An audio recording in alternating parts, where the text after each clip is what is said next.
educators, all of those roles and topics sort of weave into that platform. So we found it as an excellent tool to just align our communities. So it's an excellent tool where our communities and issues intersect. So I do believe that it's an excellent tool to utilize LinkedIn groups as well. So that might be like an untapped resource that you may want to look into in terms of finding your community as well. And then you can add to the conversation using popular hashtags, for example, book bans again. So whatever social channel that you prefer engaging on, feel free to add to the conversation and just share your opinions or share research that backs up like a false claim or that you want to add to. And then the last thing, there's one more thing that I wanted to highlight. So the other thing that you can do is as well is make sure that you use your platform to advocate. So you can lift up advocacy alerts and communicate directly with your elected officials, your district leaders, and also ask your community of followers or just community in general, whatever platform, including email that you want to use to share an advocacy alert and just say, hey, this is what's happening. Please sign this petition so that you're able to uplift whatever issue that needs to be raised in your community. And then I will share an example of a teacher who uses her platform on TikTok to engage with her audience in a very authentic way. Before I kick it over to Anna, so please go ahead and play the video. Go ahead and say what I've been meaning to say. I've been dancing and dancing around this whole situation.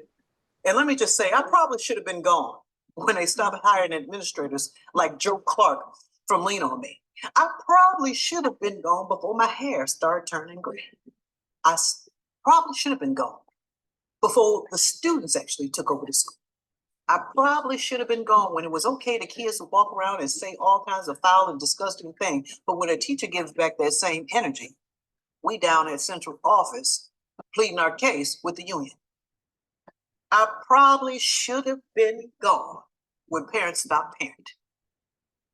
I probably should have been gone when I realized that pay for teachers ain't high enough to survive. I probably, maybe just should go. Maybe just go.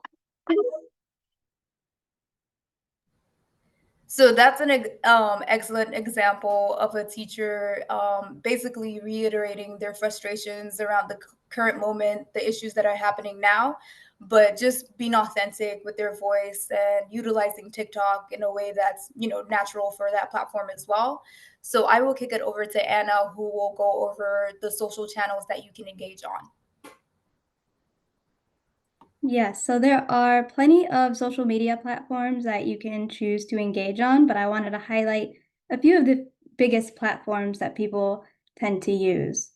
First, Twitter or X, whichever one you decide to call it. It is a microblogging platform where users can create posts of up to 280 characters. It's often used for real-time updates, news sharing, and engaging in public conversations. Twitter attracts a wide range of users from policymakers to advocates, as well as the overall general public. LinkedIn is a platform that is typically used as a job searching or networking website. And while that is true, it's also really great for professional content. You can engage with education leaders, students, researchers, advocates, and other professionals that are interested in education. Facebook has a really broad audience, but a great thing about the platform is the ability to join and create groups. You'll find that many parent groups, mommy groups, as well as advocate groups are on that platform. Next is Instagram, which is a visual-centric platform focused on photo and video sharing. The audience you typically find on Instagram includes young adults, students, parents. It's a great website for activism as people love sharing graphics and videos to spread awareness on important issues. TikTok is a short form video platform where users can create and share videos up to 60 seconds. The audience consists of young adults and students, but there is also a strong community presence on the platform, such as Teachers of TikTok and Book Talk. Those are two really, really big ones. And then YouTube is a great platform for uploading both short-term and long-form video. Most people are familiar with YouTube, which makes it a great platform for advocacy. So getting into why you should raise your profile on social media, um, the first point is you get the opportunity to engage directly with advocates and communities that care about education equity. So that's where you're able to find folks who are like you or who you're trying to talk to. And then you can connect with key media voices to amplify your work and your advocacy priorities. So you have direct access to reporters and publications who want to listen to teacher voices. So we found that for a few of the ETRA spokespeople who are active on social media, sometimes reporters find them directly through their social channels. So they don't necessarily have to go through the media contacts at ETRUS to connect them to the researchers who they want to talk to. So when you're posting about the issues that you care about, reporters are able to get your firsthand experiences directly from you. And then you can use social media as a tool to gather data. Um, Following certain hashtags like chronic absenteeism or book bans will help you learn about the top organizations and voices who care about the issue and are speaking actively about the issue. For example, there are a few different organizations for PEN America, Unite Against Book Bans, which is an ALA initiative. Those are two organizations that speak about book bans and just the recent movement to sort of banning books in schools in the past few years. So you're able to sort of gather data, and if you wanted to talk about that issue, you can think about, okay, these are the organizations that are speaking on this issue, so I'm able to go to their websites and look at the latest information that they have, and then I'm able to then share that wherever I want to uplift that message. And then you can also become a leading voice. So this can happen in your policy community or your teacher community. So this can happen through repetition. So if you're consistently talking about the same issues and you're engaging in conversations around the issues that you care about consistently across your channels, you can then utilize your expertise and your voice and become a leader on that topic. So I will say that this does require repetition and just consistency. However, that is something that is easy to build, as long as you have like a structure around it. And then you can share the impact of your work and what's at stake. So, whatever issue that you care about, you can frame, hey, this is what's happening. For example, one of the key issues that we had worked on at the national office is around raising awareness on how Black women experience student debt. So a few of the different spokespeople on our team were able to speak through their personal experiences and connect it to their work. So you can raise awareness on from your personal experience and say, this is what's at stake. Um, so to start with great examples of spokespeople, I will kick it over to Sierra Hart, who is the external relations manager at Trust Louisiana. She will share some impactful ways that advocates can utilize social media as an awareness raising tool. So over to you, Sierra. Hi, Sierra. Hi. Thank you for joining us. Y'all can read her bio, and you'll also get these slides as well, but I want to allow as much time as possible for you to hear from her and all the great things she's doing, has done, and will continue to do. So Sierra, if you could just start off by telling us a little bit about you and how you started in educational advocacy. Hey y'all, so my name is Sierra Hart. I am originally from a small town in North Louisiana called Natchitoches. I started off as a teacher. I taught Louisiana history for 5 years as a South Louisiana TFA Corps member. And during my time as a teacher, what I really learned was that there were so many issues that I just did not have proximity to be able to change. And it became super frustrating. So for me, advocacy was a tool to solve a lot of the stress that I was experiencing in the classroom every day. I was in a very microaggressive, racialized environment. And it was just super frustrating because it was my first year and I was living back in Louisiana from moving to Florida. And I really just needed an outlet. And advocacy was the tool that I think honestly made me continue teaching. If I didn't have it, I probably would have left my first year, and I ended up teaching 5 years. And how I got an education, I just wanted to be in service. My degree is in social work, and as a social worker, I just saw a lot of the gaps that my clients experience, and it made me want to do something about it. And I knew I wanted to be in service, and I had just happened to get a pathway into education, and I've stayed there since. Thanks, Sierra. There's so many different avenues for advocacy, but how do you use social media specifically for advocacy? In my current role, you guys can follow us at EdTrust LA. We do a lot of just exposure of the work that we do. We are a very small team, a mighty team of two.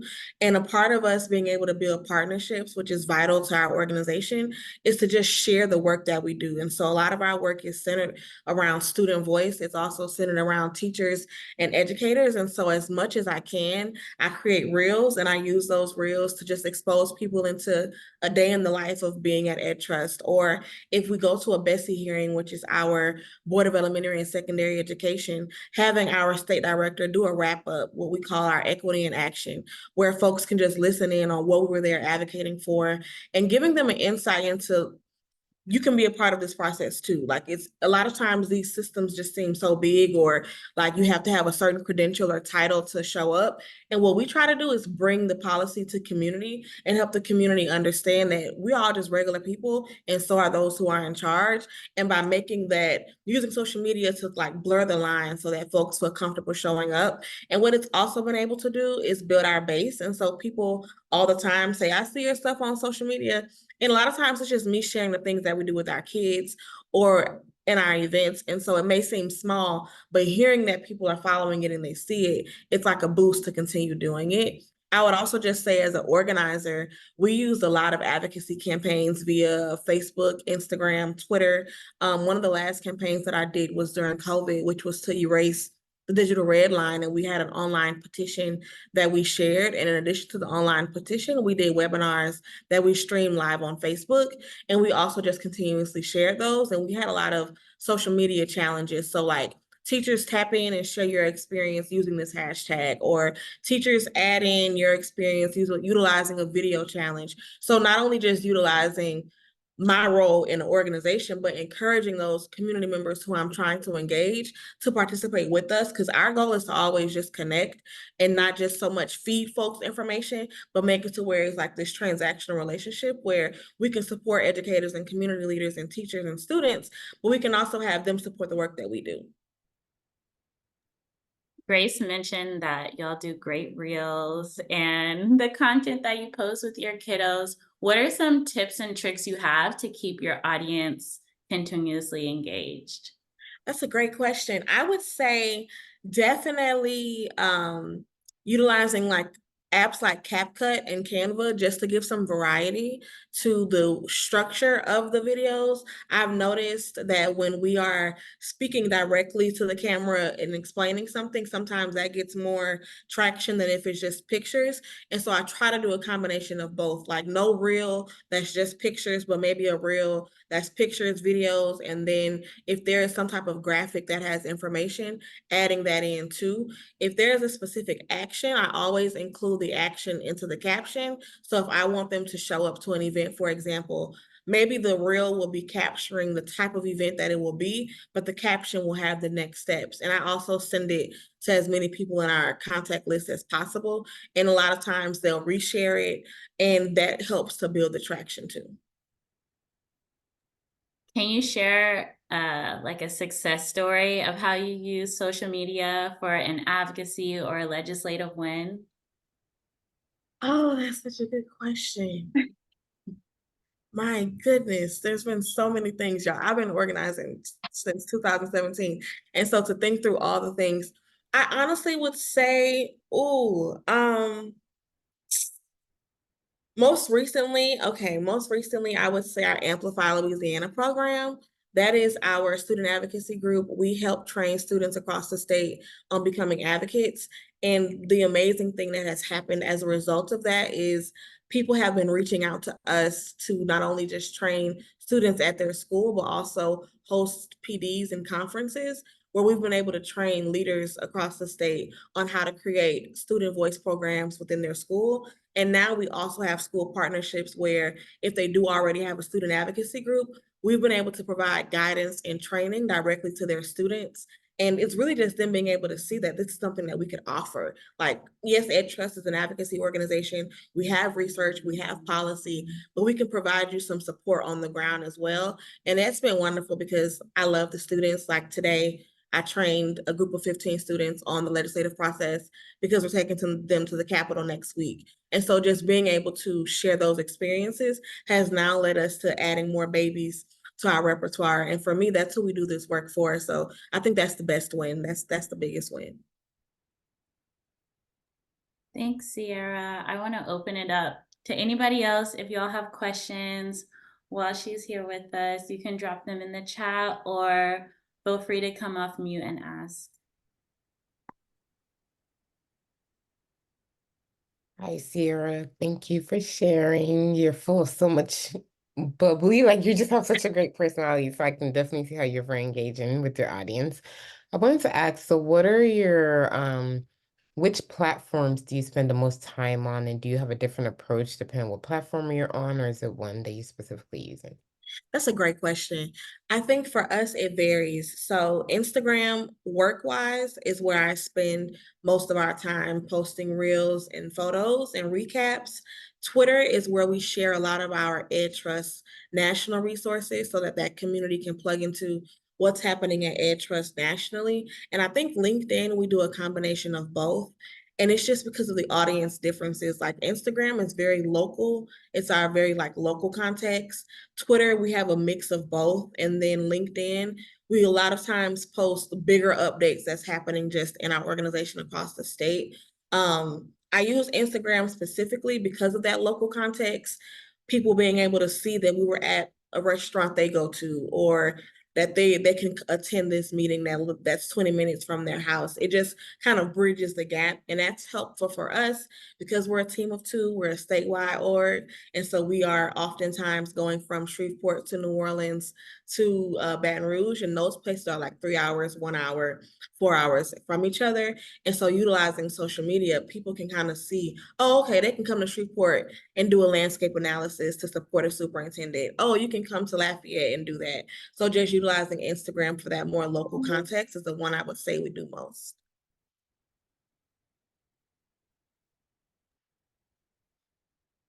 Sierra, there's a question in the chat. It says, we plan to take pictures on a Capitol Hill Day with senators and representatives. How would you leverage those pictures experience to further your advocacy work?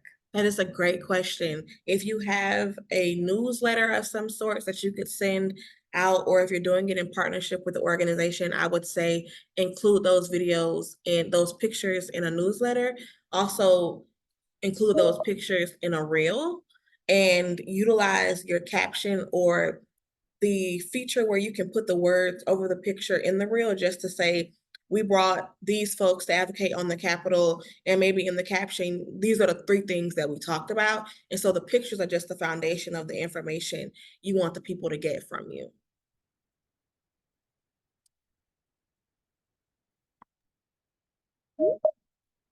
That's probably all we have time for, but thank you so much, Sierra. Y'all, she is the real deal. I'm going to send her contact information and share that. I know she wishes she had more time to answer questions, but she has to hop to a call because she's already going to do another Hill Day this week. So thank you, Sierra, so much for your time, your energy, your passion, and your advocacy. And make sure to follow her on Instagram to see her in action on socials. And please don't be a stranger. You have my AdTrust Instagram, you have my personal Instagram. We can chat, strategize. I love to strategize. So if you want to hop on a call, I am just open to supporting in any way that I can, and appreciate y'all for your time.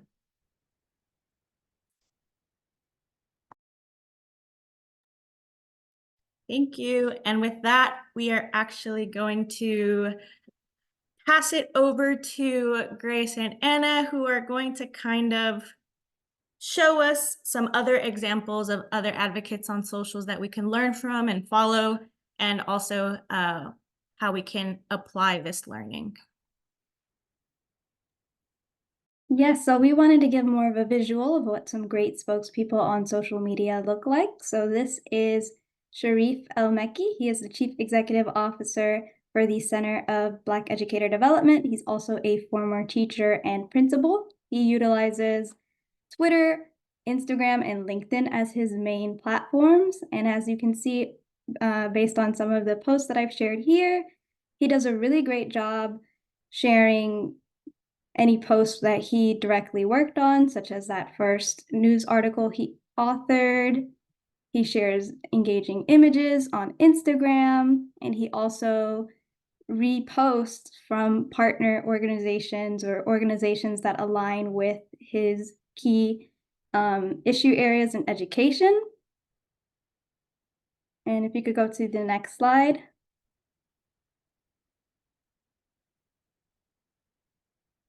He also does a great job at sharing news articles that are relevant to the work that he does, as well as responding to comments that he receives from people and engaging with those folks.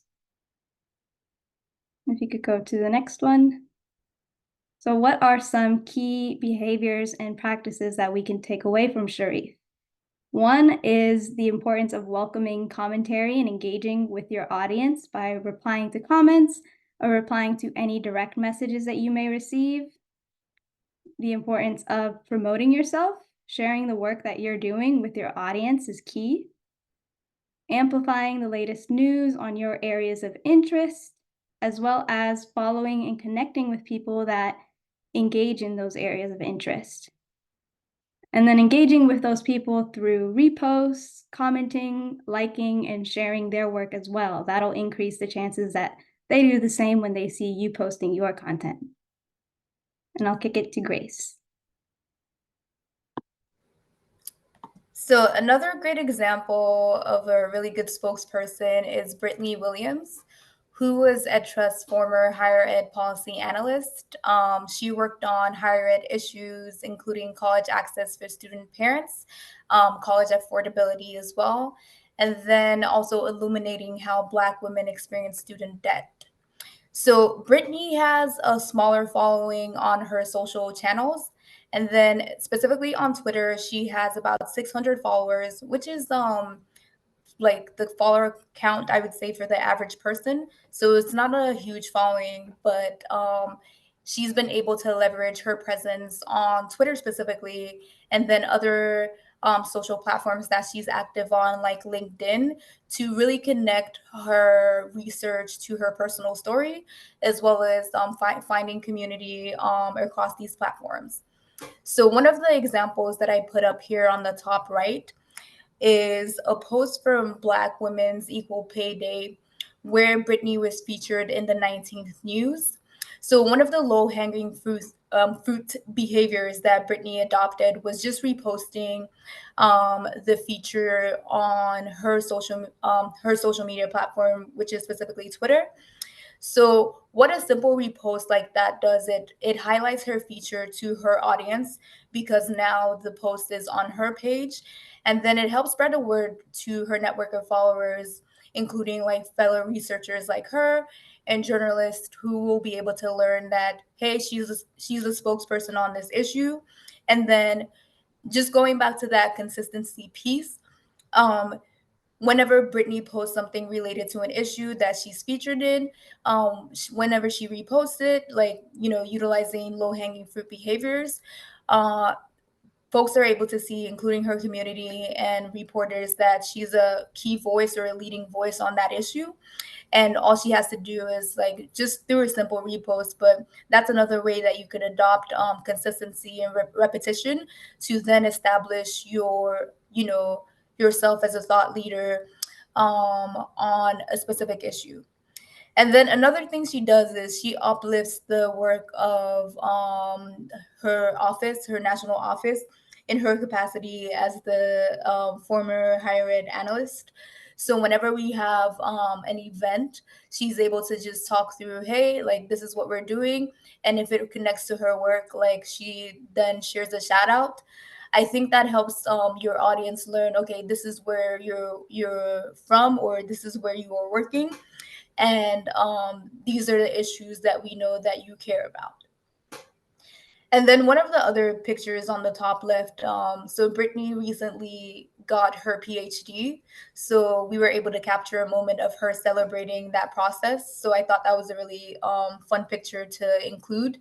And then she was able to uplift that on her social channel. So it just shows like her personality as well. I'm sure that anybody else on our EdTrust team can speak to how wonderful of a personality as well as researcher that Brittany is. So I do think like she is very authentic on her social channels. And she uses her voice to tell her story. And then the next slide, please. So again, can we go up to the prior slide? I just wanted to highlight one more example.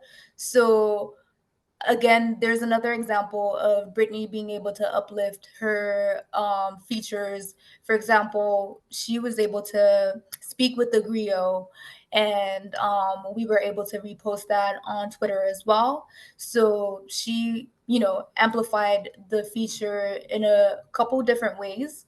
So you will see like a few of those posts are talking about the same thing, her feature on the griot, but you will see sort of like the user journey in terms of how Brittany was able to, highlight that feature and then come back again, highlight what we've been able to share around that feature, and then what another team member has shared on that feature as well. So just utilizing every opportunity to, raise awareness on whatever it is that she has spoken to. So she's not afraid to basically, uplift her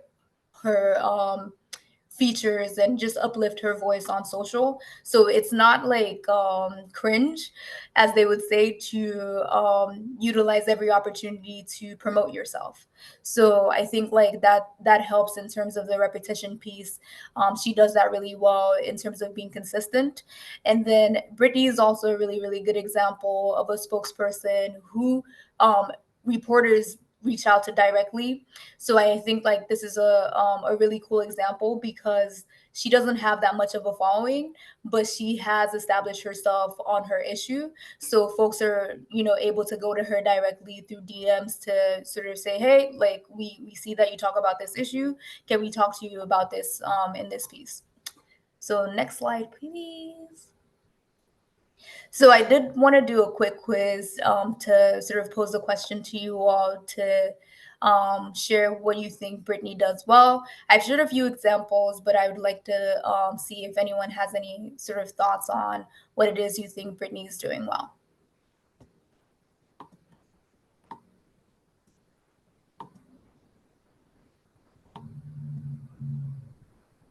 Awesome, yeah. Self-promoting and resharing. She's authentic, absolutely. Absolutely.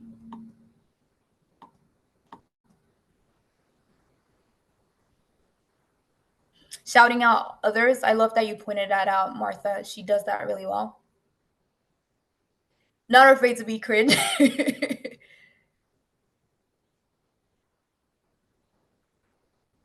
Yeah, I would even rephrase it to not afraid to be visible. Perhaps cringe is the wrong choice of words, but I do think like self promotion is part of the social media game, especially when you're thinking about advocacy. So being unafraid to be visible and talking about the issues and being forthright about why you do care about the issues.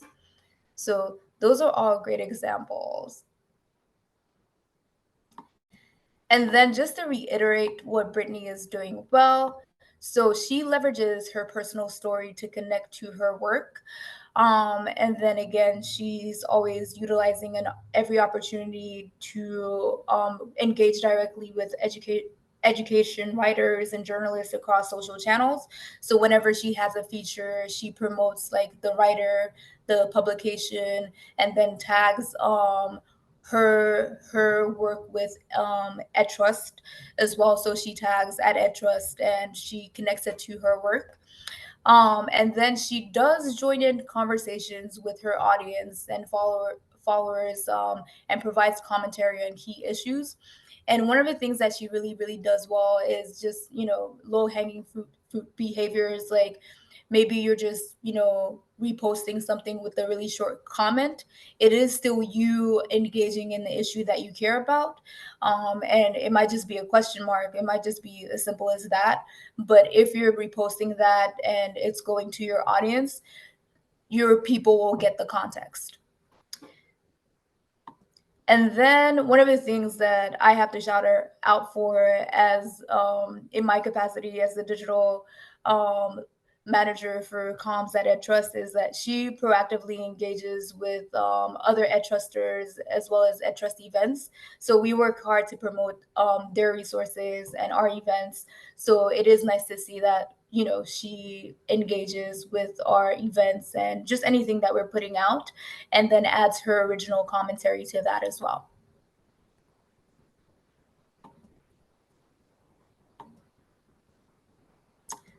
So as far as there was a question in the chat. I don't know if you want to wait until the end. Oh, okay, I haven't seen it, so I will take a look at it. It says, how do you self-promote and give opinions and be careful not to cost you your livelihood, balancing personal and professional? That's a really good question. And I would say that it's a really tricky balance. But the first thought that I have is just making sure that you're able to connect the dot between your opinion and research that is already pre-existing. Because if you're framing an issue around research, you have that research to fall back on as sort of taking the fall for whatever it is that you're sharing. So you can say that, hey, this is something that I care about, and here's research to back it up. But you're not necessarily, going to take the fall for whatever it is that may not be like the popular opinion, if that makes any sense. So if you're able to sort of, highlight and frame whatever your commentary is in a way that is research based or data based, and issue based, I do think like that is a good way of you to raise your voice on an issue, whilst also connecting with partners or organizations that you think are doing the work, and taking yourself off the hook in essence. I hope that is helpful, but I'm happy to answer more questions if you have more questions around that.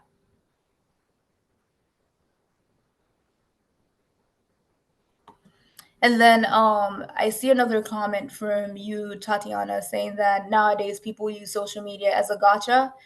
And it is true.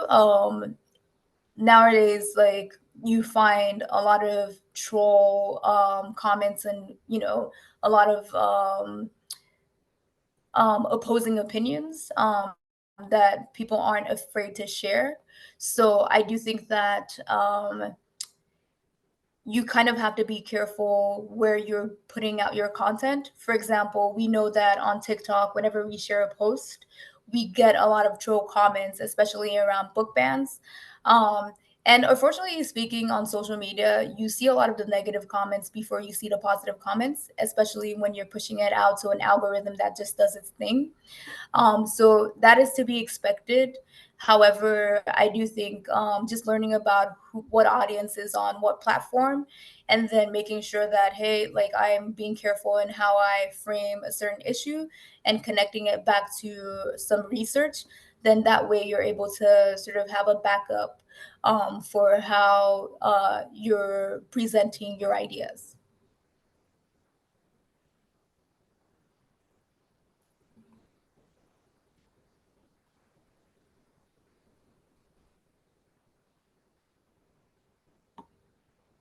And then I think I see another question directly from Zaria on tips to engage on social media and avoid trolls.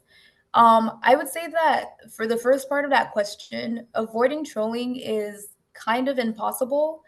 Um, However, I will say that from our experience as an organization, working on our our organization's social media channels, for the most part, you are going to be in community. And we only get trolling from time to time when we're spreading the word outside of our traditional channels, for example, when we're putting out ads. But for the most part, you only get trolls from time to time. But I would say that curate your follower list or curate your community around folks who care about your issue, so you can avoid engaging with trolls. But I would also say that you can kind of have to create like your own standards in terms of if you do come in contact with a troll, you kind of have to know this is how I'm going to engage with them or not engage with them. So that's something that you would have to develop for yourself as well, because when you are engaging online, you're kind of open to the public wherever they are. And sometimes they have all the time and you don't. So you want to sort of think about, hey, do I have time to engage on this issue, or do I just want to say one word about it and then keep it pushing? So that's a way to sort of approach your own strategy in terms of engaging with trolls. We have sort of like a response bank and saying, hey, thank you for sharing this opinion. And then we can then come up with a more strategized response if we need to. Yeah, and if it's okay for me to say, Grace, we can also share like social media guidance that we provide, like our staff and like advocates that are engaging on socials. Like we have a conference this week that we provided social media guidance for folks when they're going on their Hill Day and they're interacting at the conference. And a lot of it, we just, mention using like asset-based language, making sure that if we're speaking to issues that we're calling out systems and structures rather than, students and people specifically. So we just try to also provide them with like friendly language. And like Grace said, it's usually like we're reposting the same language. And so you're in community and you're using the same hashtags. So it's less likely that you're going to be singled out. But yeah, we can definitely provide that if that's helpful too.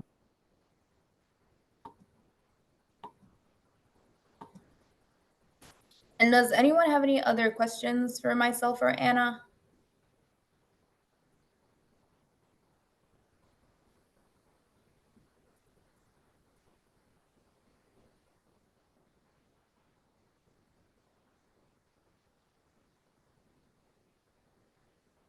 So I think we will get into a little bit of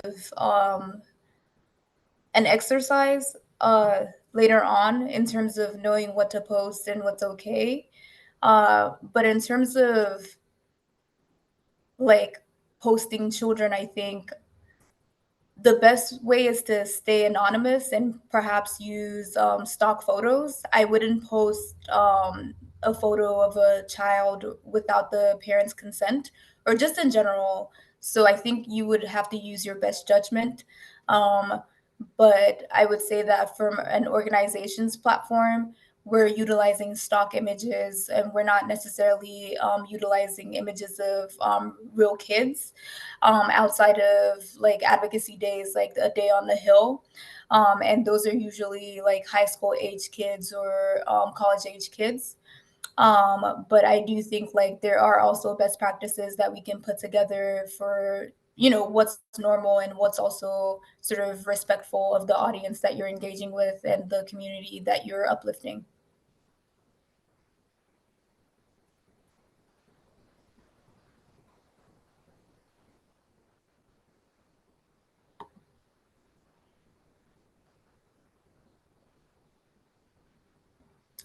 Okay, and then as far as next steps and where to begin, did you want to kick that off, Anna? Yes, I'll go ahead with next steps and where to begin with building your own social profile. So first would be determining the platform that works best for you. There's no need to be on all of the platforms. It's great to choose one or a few based on the audience that you want to cultivate, as well as the type of content that you want to post. Next would be creating that profile on that platform of your choosing and updating the bio so that it includes your name, title. If you have a bio page, you can include that as well to your level of comfort, of course. A practice that a lot of people do is including some sort of message in their bio that says that all views are of their own. This is a disclaimer that is used to state that any views that you express in your content are yours and do not reflect the views of your employer. After this, you would connect and follow any leading voices, publications, organizations, anyone that's connected to your areas of interest, and then start posting and engaging in those conversations. That is the key way to build your platform up and build up your audience. And a great way to raise your visibility is to include hashtags in your posts, especially popular hashtags that you see other folks are using.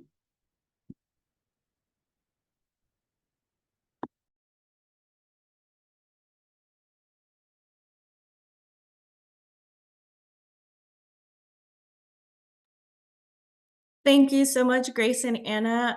That is the end of that presentation. We do want to take some time to put this into practice. I know we only have 9 minutes left, so we can do a super quick, just like 3 minutes of drafting potential sample posts and language.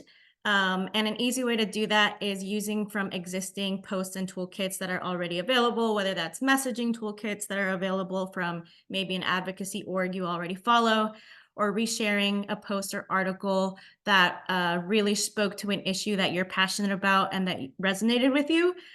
So Zaria is going to put in the chat kind of just a Google Doc of EdTrust sample language that we have used in like the past month or 2 months around issues that we've been speaking about. And of course, this is just sample language to use because a lot of the social language and posts that we use tend to be around some events, release, report, or research that we have come out with. So if any of it resonates with you, or if there's something already on your own socials that's engaging, feel free to start drafting. And we have Anna and Grace here who are gracious enough to take a look and, give tips on how to be more engaging, what hashtags could be preferable to use, who you should be tagging. So we'll give you about 4 minutes for that, and we're going to do a quick wrap up afterwards to kind of share out some next steps and opportunities that you can engage around social media with.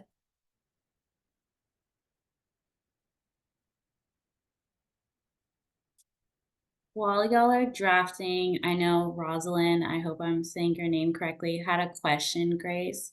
Can comments be taken off of Twitter? I'm not sure if that meant turning comments off so that no one can comment, or like if you make a comment and want to delete it after. Yeah, absolutely.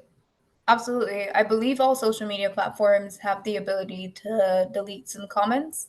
And then I believe on Instagram and LinkedIn, you have the ability to hide comments.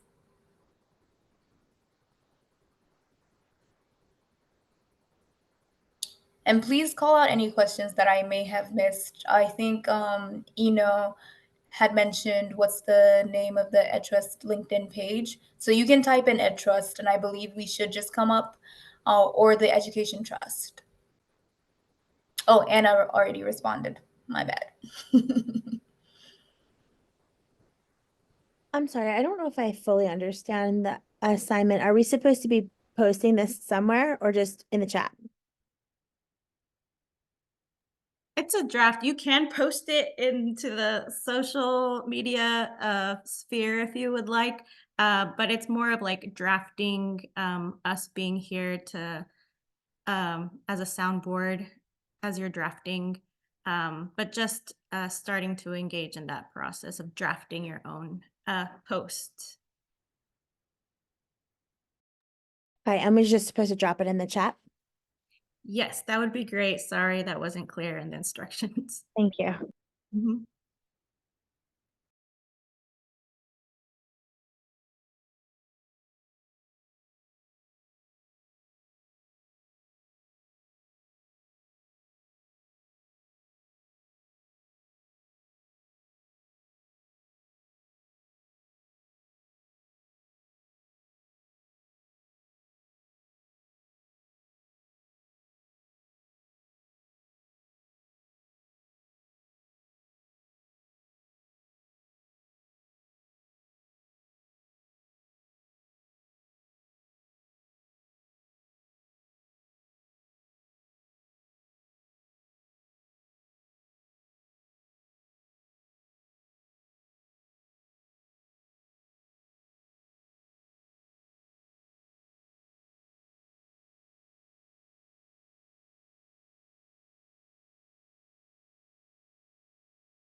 All right, we have about 30 seconds to wrap up, but if you have anything at all drafted, feel free to share in the chat.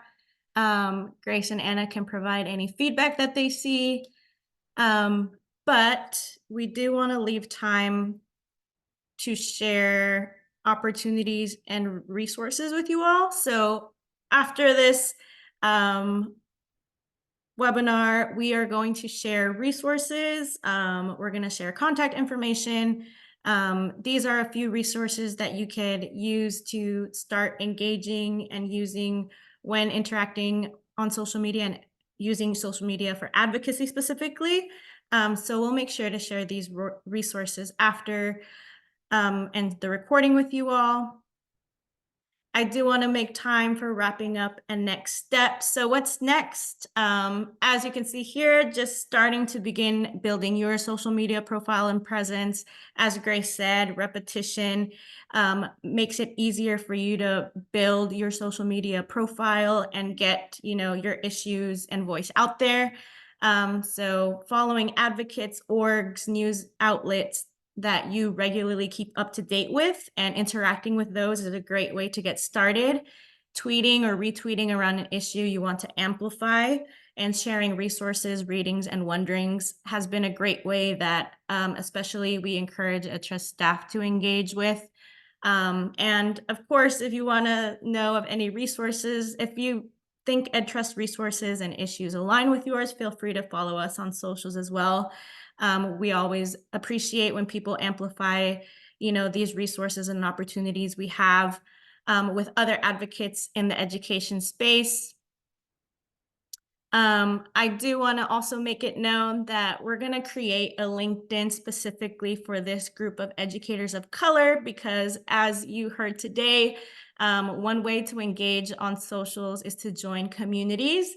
And it's a great way to just connect with like-minded people, share resources, best practices, wonderings, for you all to interact with each other, just because sometimes you don't get to interact with other educators from different states that also care about the same issues. So we figured this is a great network, and we'll make sure to drop that in the chat as well as after this training.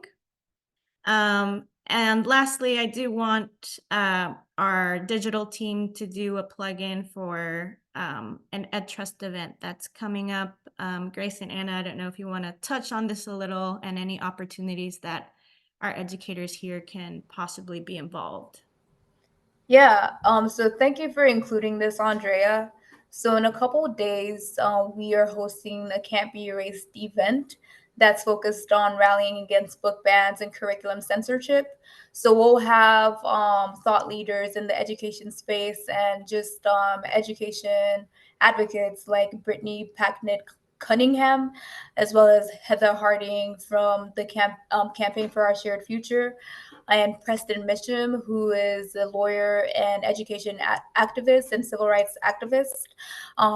And you may recognize Preston as well from Summer House on Bravo. So that's another claim to his fame. And then we have other spokespeople like David Johns, Congresswoman Ayanna Pressley will also be speaking at that event as well. So it's a pretty big event for us, which is open to the public virtually. So we just want to plug that for any folks who are interested in attending. So I will be able to share the link to registrations in the chat. We would love to have as many folks as possible engage in that conversation. And then in the future as well, we will be running a campaign for Teacher Appreciation Week. So we would want to have teacher voices featured in that campaign. So Andrea and Zaria will be able to share more information and how you can engage. But basically, we're just asking teachers why educator diversity is essential, especially now when there are so many attacks on education and diversity in education. So we will share an open call out for quotes and just video testimonials as well. So if that sounds like something that you're interested in, we would love to feature you in this campaign. And it's an excellent way to, practice your engagement on social media as well. Thank you, Grace. We'll definitely share that opportunity. I believe Grace is creating a Google form, so we can share that out afterward as well. But just want to plug, this is our second to last webinar. Our last one is on Monday, May 20th, developing and leveraging relationships with reporters. We'll have a reporter actually here to share with you all ways that, teachers can engage and build a relationship and influence and advocate in that way through media. So stay tuned. We'll also share that registration link. We so appreciate your time coming here and hearing from our digital experts, Grace and Anna. They are the two masterminds behind all of our EdTrust National following. They're great resources and encourage you to reach out to them if you have any questions around socials.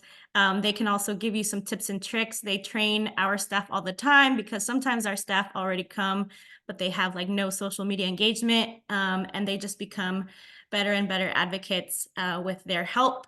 So thank you so much for making time. We'll make sure to share all of these resources with you all.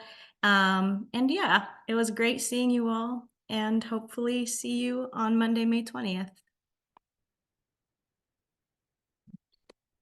And if you have extra questions, feel free to stay on.